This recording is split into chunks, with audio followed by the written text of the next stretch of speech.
música, las rodadas. Greetings. Welcome into The Spread, Nesson.com's football picking podcast, brought to you, as always, by Nesson.com, also the sponsor of the Hurry Up. I'm Nesson.com's Mike Cole. This is Andre Khatchaturian. That's Ricky Doyle. And we're back to make NFL football picks. As always, we're using odds presented to us by our good friends at OddsShark. The thing is, we'll go through the best 3 games of the weekend. Do we have a name for it this week, gentlemen? It's got to be something baseball related. We've already the World Series. We've The Triple Crown. The Triple You got Crown. some horse racing I think involved we in there as exhausted well. all of our other avenues when it comes to the baseball. Yeah. So. Triple Crown. We should probably start thinking about this before we actually get on camera. Yeah. No, it's better. Yeah, that's true. Triple Crown. At least people know it's organic. We'll go through the 3 best games of the weekend. We'll do some locks, upsets, some props, some parlays, a little show and tell, and we'll get the hell out of here. Why don't we start off with the records, though, from last weekend and for the season? Andre, why don't you take that away? It was all of our best weeks. Good week. I went 9-6. Mike, your first winning week, 8-7, and Ricky, under 500, 7-8. So because of that, now you and I are tied at the top with a 48, 56, and 3 record, and Mike gained the game on Ricky. He's at 40, 64, and 3. I feel good. I saw some things on game tape, went back, kind of fixed some things, found some new strategies. So I think this is an easy week. Pick. I love this week. I think it's going to be a fantastic week for all of us. Yeah. I think I we're don't going to want get to say I 12. got complacent through the first 7 weeks, but that'll happen. I predict last one week of was a little us. kick in the tush. One of us will go 11-2 this week. Okay. That's not happening. It's a really easy week. All right, let's get into the games. We'll start Sunday afternoon. This is a late game. Well, all 3 of our games are late Sunday. San Diego at Denver. The Broncos, 6-point favorites coming off of a convincing Monday night win against the hapless Texans team. San Diego went on the road and straight up beat the Atlanta Falcons. All 3 of us had the Chargers. I'm not sure if all of us saw a win coming, but the Chargers get a nice win in overtime on the road in Atlanta. Doesn't get much easier this week. Going to Denver as 6-point dogs. Ricky, why don't you kick it off? Yeah, I mean, I've been coming around on the Chargers in recent weeks. I've been buying into what they're selling over there, but I don't really like the matchup this week. That Broncos defense, obviously, still pretty damn good. Saw that on Monday night. And I know the Chargers won their last matchup, but you got to figure Trevor Siemian was coming off that shoulder injury, so Paxton Lynch played the week before. He also threw 50 passes in that game. That's a horrible game plan. I don't want to see that again. Gary Kubiak wasn't on the sideline, so a lot different this time around. Not to mention they're playing in Denver, so 6-point favorites. It's a decent chunk of change in a divisional matchup, but I like the Broncos. I think they're just going to get after the quarterback as well, and I know you, Andre, are a big fan of punching people in the mouth, so. I'll take the Broncos this week. Okay, you know who punches people in the mouth? Joey Bosa punches people in the mouth, and he's been doing a lot of that this year in the short amount of time he's played. Listen, the Chargers, great win again last week. They could be 7-0 this year. I know Mike wants to punch me in the mouth right now after I just said that. But listen, the Chargers have fumbled the ball 11 times this year. That's 26 teams last year fumbled the ball 11 times or less. That's an unsustainable way for the Chargers. That's going to slow down a little bit. If they haven't fumbled the ball as many times as they have already, they probably would be 7-0. Yeah. No, because fumble is a type of stat that it's like you're going to regress to the mean. You're not just going to keep fumbling the ball until the end of the season. How do you know? Fumbleitis is incurable. Statistically, it regresses to the mean. Fumbleitis. Is that November's awareness month? Yeah, fumbleitis. Wear pigskin colored ribbons. Buy your brown NFL gear. Listen. I don't know where you guys are going with this, but the Chargers are going to cover that spread. I don't know if they're going to win this game against the Broncos, but 6 points is way too much. They're going to keep it close. When the Chargers lose, they lose by less than a touchdown. That's a huge spread. I'll take the Chargers. And just looking at it real quick, these are player stats, but Travis Benjamin and Phillip Rivers tied for first in the NFL for fumbles lost. So kind of speaking to your point, you don't like the fumbles, but losing fumbles is also a stat that regresses to the mean. It's kind of a lot of random variance there. So I get what you're saying, I guess. It's kind of a weird way to go about it. I'm also taking the Chargers, though. I like the matchup. Like you said, this Chargers team plays close games. They're 5-2 against the spread this year. Phillip Rivers, not afraid to go into Denver. 65%, 245 yards per game in his career at Denver. 6-5. 4 of those losses come by a touchdown or less, 20 touchdowns and 10 interceptions. I didn't watch a whole lot of Monday night's game because I have better things to do, like sleep. But when I did watch, I saw the Texans kind of gash that Denver defense. And if you're going to beat the Denver defense, you're going to do it on the ground. They give up 4.2 yards per carry Monday night. The Texans average 5.6 yards a carry. The problem is you fall behind that team early. You're playing catch up against a really good defense. Well, you know what? What the Broncos do when they lose is they get outscored in the first half. They've been outscored 23-6 in the first half this year in their 2 losses. The San Diego Chargers scoring the most points per first half of any team in the NFL this year. So I like them to get ahead early like they did on that Thursday night game. Keep it close. I don't know if they win this game, but I think they keep it close. 6 is a lot of points in a divisional game for a team that's been playing pretty well. You mentioned Melvin Gordon. What I loved last week, there's just one play. I don't think I actually. He's got some slippery fingers, though, too. Yeah, I know, but last week, 3rd and 1, huge juncture of the game in the 4th quarter. He runs right into the humanity in the trenches, bounces off, goes like backwards, turns around, gets the first down. Listen, he's a big reason why Rivers is succeeding this year because slow start. Doesn't have to throw the ball They're as starting much. to figure it out a little bit. I still don't think they're where they need to be offensively when it comes to the running game, but they're starting to figure it out. No, Only they weren't in the toughest division of I football. told you. I'm coming around on them. I just like them a lot better when I see them matched up against a shoddy NFC South defense, which I think they get a pretty soft schedule after this a little bit. So They've The only beat the fact that Broncos they've done once. it is, I think that's a big thing for me too. yeah. So all right. Well. All right. Also Sunday afternoon. This is I'm personally invested in this one. Green Bay heads to Atlanta. The Packers coming off a win. I'm not going to say it was impressive. Thursday night win against the Bears. Atlanta, we just talked about losing to San Diego last week. The Falcons, only a 2.5-point favorite at home here. That's kind of an eyebrow-raising spread. Andre, why don't you kick us off? All right, a few weeks ago, I sat in this very chair here, and I said the Falcons don't hit quarterbacks in the mouth. They have no pass rush. What have they done since then? The last 3 weeks, 11 sacks, led by Vic Beasley. He was 6.5 sacks. And Dwight Freeney, how old is this guy? I don't even know how old he is. He's 60. He's still hitting people in the mouth at age 60. So, how do you beat Aaron Rodgers, or any quarterback for that matter? I've been saying this since week 1. And I just think you pressure Aaron Rodgers, he's going to go back to his old ways of struggling. And, he really – and it's not all of his fault. I get it. He has a lot of injuries. Pretty banged up offensive line and wide receivers. Yeah, I'm going to take the Falcons in this one. Late game, though. Dwight Freeney going to be ready for bed. Yeah, but Vic Beasley won't be. That's true. Ricky. I also like the Falcons. That you kind of touched on it a little bit. That was a win for the Packers, but it really did nothing for me. I thought they looked okay. It didn't do anything for me. It was uncomfortable to watch almost. I mean, it was a very Thursday night. It was the game plan was bizarre by design, obviously, because they didn't really have a healthy running back. No goddamn running back. So, you have to do that. But all the variables involved against the Bears, who were, forced to play with Charles Barkley. They might as well play with Charles Barkley. That's how bad he was.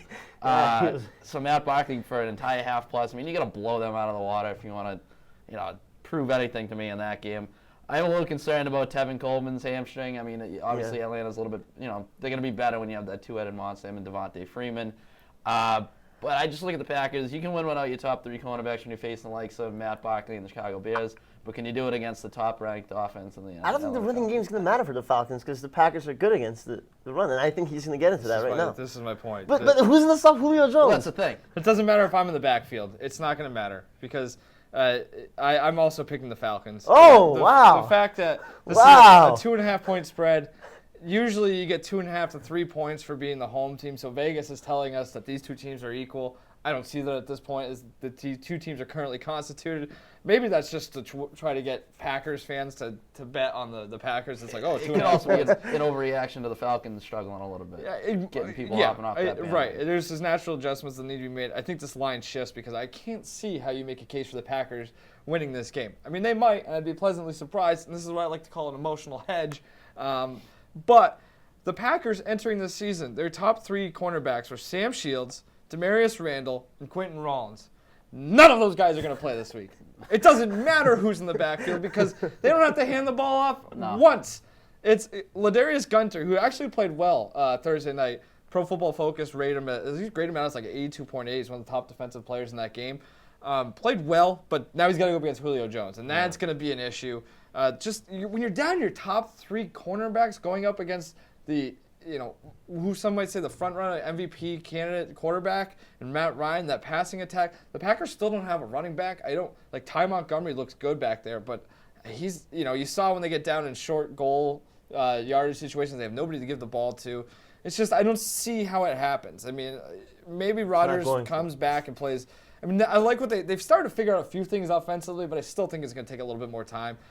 So I don't know. I just don't see how the Packers cover the spread. So.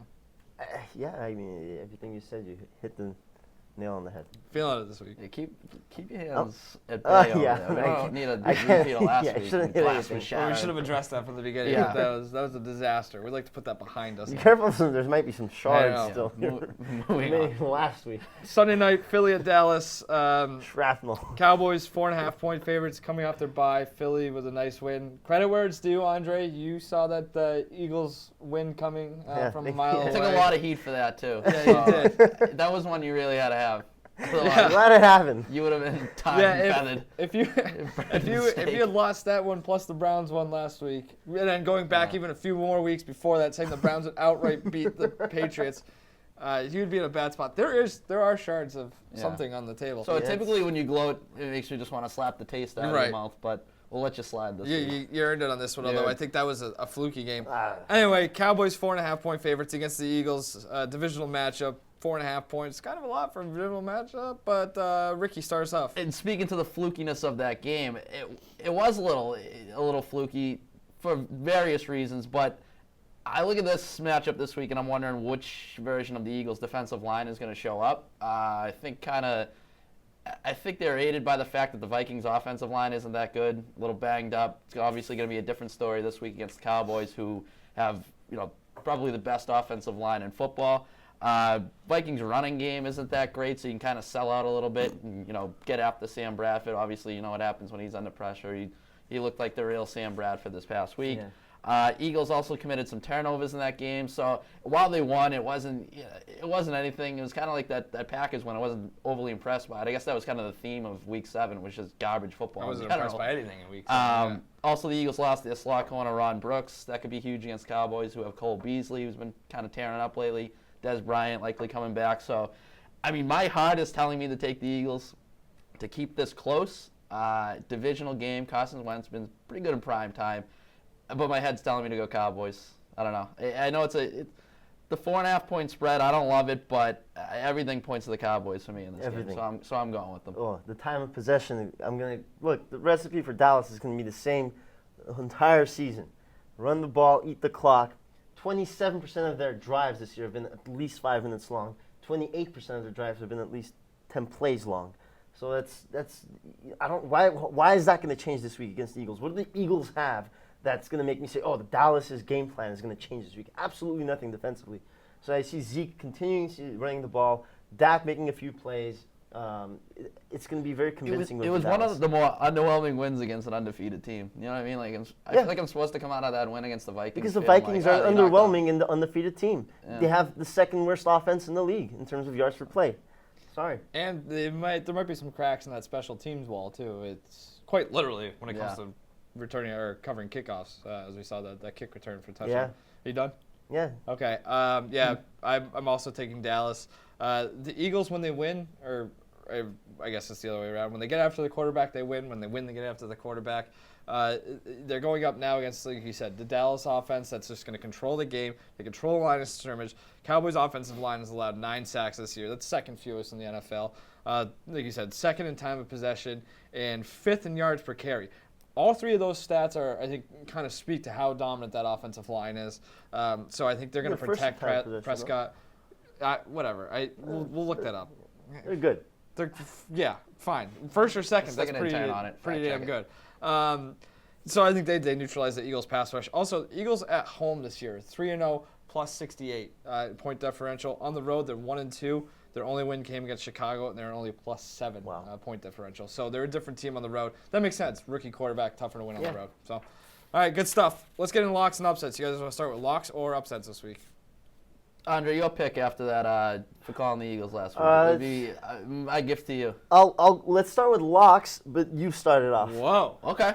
All right. I'm going to go across the pond here and go take the old London game. Kind of pissed that I woke up for this one this past Sunday because, like all the other games, it was a total just complete mess. I think this one will be better, though. Yeah, I stopped myself. I'm surprised none of us have really gone off the rails at all in terms of swearing. That's pretty impressive. I know we had a couple mishaps last year. We had to edit out after. But anyways, so I like the Bengals 2.5-point favorites over the Redskins. Josh Norman's status up in the air given that concussion. The trip to London complicates matters a little bit because I think he's got to be cleared by Thursday in order for him to play on Sunday because of the whole travel thing. I don't really know what they got going on over there. Jordan Reed's status is still a question mark. He's been cleared to practice, but again, don't really know if he's going to play or if he's going to give you anything if he does play. On the flip side, Bengals tight end Tyler Eifert probably going to get finally a dose of him this week. I don't know. Bengals are 3-4, but I still look at those 4 losses. The Patriots, Cowboys, Broncos, Steelers, 20-7 combined. I think the Bengals are still a good team. And meanwhile, I'm not sold on the Redskins and 2.5 points. Can I just say one thing about the Redskins? They have 6 3-and-outs the entire season. Put that into context. The Seahawks in that crappy Sunday night game, they had 5 in that entire game. They totally puked away that game last week too. They should have won that game. I watched a lot of that. The Redskins? Yeah, Lions game. They should have won that game. A lot of dumb penalties, a missed field goal, and then Redskins just allowing. Football. I think that's going to be a shootout. Those British agree. people are going to That might actually be a decent game. get not a lot of points. My lock of the week, I think it's just obvious. It's the Patriots over the Bills. I don't care what the spread is that because I just cannot imagine the Patriots getting swept in the season series. Bills Mafia. To the Bills. It's not their girlfriends. Say it out loud. Say it out loud. The Bills will sweep the Patriots in the regular season. It makes no sense. It's not going to happen. Patriots will win, and in order to justify the spread, the covering the spread, let's look at the explosive play stat again. My favorite stat, the Patriots are, I think they lead the league, the third most in the league, 43. The Bills lead the league in allowing explosive plays. They've allowed 47 explosive plays this season. Rob Gronkowski is going to have a huge day. Edelman will have a couple big plays. Blunt might have a couple big runs. This isn't going to be close. You honestly think no, it's not going to happen. Bills aren't going to be close in this game. Injury issues too for the Bills. Yes. McCoy and what's his face who got cracked back last year by Jarvis Landry. Yeah. Well, at least Jarvis Landry is very remorseful about that. Yeah. My lock. Everything says I shouldn't be doing this, but I'm gonna take Minnesota on the road Monday night against the Bears. The Bears pass rush, it's middle of the road. I don't see how they get after Bradford, which is clearly the way you beat that Vikings team. That offensive line's a little leaky. Maybe the Vikings can look at what the Packers did Thursday night, kind of, a lot of dink and dunk stuff. Try to work the ball downfield that way. Kick field goals. If you kick field goals all night, you're going to win with that defense. And Jay Cutler still stinks, right? He's back. Yeah. I don't see how that's going to really change a lot. 5.5 points in a divisional game, primetime, that's a lot, but I'm taking the Vikings here. Just because it's a tough week to make lock picks. A lot of small spreads. Yeah. I actually like that too a lot. I think that's not a lot of games. All right. I love this week. I told you, 11-2. One of us is going to go 11-2. All right, upsets, Andre. Upsets. Tough week for upset picks too. It's not a lot of options. Yeah, I mean, look at the spreads across the board. I think what is it? Is the Patriots spread the biggest one of the week? I mean, not a whole lot. So. I like the Colts for my upset against the Chiefs. The Colts are at home. If Justin Houston was playing in this game, I would say the Chiefs would massacre the Colts. But they have no pass rush this year. 8 sacks is the lowest, tied for lowest in the league for the Chiefs. Justin Houston was ruled out. He's going to come back soon, but he was ruled out already for Sunday. You give Andrew Luck time. That's when he's going to make plays. That's when he's going to beat you. So I like I love when the Colts are at home in their dome environment. I think the Colts will take this one. It's another shootout waiting to happen. Yeah, Ricky. I'm going Lions over the Texans. 2.5 point underdogs going into this game in Houston. I'm not in love with it, but as I mentioned, there aren't a whole lot of options when it comes to the upset pick. I was flip-flopping between that and I know your favorite team, the Browns, and the Jets, that matchup. Yeah, I was going to go with the Browns. It's just Cody Kessler's status is up in the air. That's what steered me away from that one. Meanwhile, that was the game changer, yeah. Meanwhile, I'm taking Lions because they do have a quarterback. Yeah. Matthew Stafford's looked pretty damn good lately. He's looked good all season, really, under the tutelage of Jim Bob Cooter, who's really changed the complexion. Never underestimate the power of the Cooter. Of that offense. So 3 in a row. Let's make it 4 in a row. Texans just lost another offensive lineman in Derek Newton. So, I don't know. I'll take the Lions. Lions play a lot to of extend the close streak games too, so another you know day. they play here or play there. They can easily. Some resiliency in the Motor City. Yeah. Coming from behind. I've always liked Matt Stafford. I know he's gotten a lot of hate. I've always liked him. I think he's one of those like Tony Romo type quarterbacks who just gets a lot of vitriol and hatred for no reason. Yeah, he's played well. I mean, I'm not ready 15 to put the touchdowns, Lions 4 in picks. the playoff Same here. conversation or anything. They're but an 8-8 team. through seven games, 7 weeks, he's looking like an MVP candidate. That could change. That could change relax. in a week. I'm not saying you. Every time I say crap like this, you go, "Oh, okay, relax." I'm not saying he's gonna win the MVP. I'm saying through 7. Okay, who's Derek gonna- Carr, I like Derek Carr. All right. Who else is out there? Who else is For an MVP? Yeah. Zeke. Zeke. Zeke, Just okay. Zach Martin, first offensive lineman to ever win the MVP. Brady. What I'm saying is, it's wide Brady. open. Yeah. I think Brady's gonna win it. You know, I drank some David coffee Johnson. this afternoon, and it's like I'm feeling very lightheaded. All right, well, Don't move on before you we'll have pass to hurry out this the up. wheel here. I may pass out Before you very hit the shortly. rumble strip over there. Jesus. My upset, Arizona, 2.5 point road favorites at Carolina. Carolina's coming up a bye. Arizona has to go across the country, play early after playing Sunday night, playing in overtime, playing a full overtime. I don't care. I like that Arizona's defense starting to play better. They haven't really played a lot of good offenses. Carolina's actually pretty decent. But that being said, you look at that Carolina defense, it stinks. I don't really get this one. Yeah, well, I think that Arizona offense has some question marks. But I look at, one stat I really like, I've started to come around on, is points per 100 yards. It kind of encapsulates everything. And defensively, what I did is I broke down the difference offensively and defensively. It's very convoluted. I'll explain it to you guys later. It doesn't need to Thanks be for explained breaking here. that down. But Arizona's Can't wait for the 11th. Conversation. Arizona's I like 11th points in the per 100 NFL, and Carolina's 27th. That's in the difference between offense and defense. Yeah. So it kind of gives you an idea. Yeah, I also think that the Cardinals are going to be pissed off. And you know what I love, as always, is a little revenge factor. Oh, and I this have that, Cardinals yeah. team coming back after getting its handed to it by Carolina in the playoffs last week. I like that as well. So I like the Cardinals. Yeah, I'm not a big believer in revenge factor, but I think it's going to matter here. I think when so. you turn the ball over 7 times. It's the has to matter. confluence of that plus like needing a win to stay alive and really coming off of I'm sure Bruce Arians gonna be all kind of pumped and jacked after he might kill his kicker at some point too, but that's a story for another day. Let's get into some prop parlays, teasers, and the such. Who wants to start this one off? Ricky, you can go ahead. I'll give it a whirl. So I'm going with the 14. Mike, you go ahead. You never start. Okay, fine. Go ahead. Let's start up. All right. Why does Mike always have to go last? It's All just, right. How about you lead it off? I'll hit in the 2-hole. steering the boat, kind of sitting around, waiting to see what you guys do. Fine, I'll start. Division I really like, the AFC West. So I'm going to do an AFC West road parlay this week. Point spreads. I like the Chiefs as 2.5 point favorites on the road against the Colts. I like San Diego, as we already mentioned, 6.5 point favorites, underdogs on the road in Denver. And I like Oakland getting points, going to Tampa Bay. I'm going to throw down 50 to win about $298. So, Wow. I like that little parleysy. So that's where I'm going. I like that division a lot. Okay. I do too. It's a good division. It is a good. Very exciting division. I'm going. Well, I'll take my lock as I I'm usually do. serious. I'm not being sarcastic. It's, I think, the best division in football. Yeah, it's good.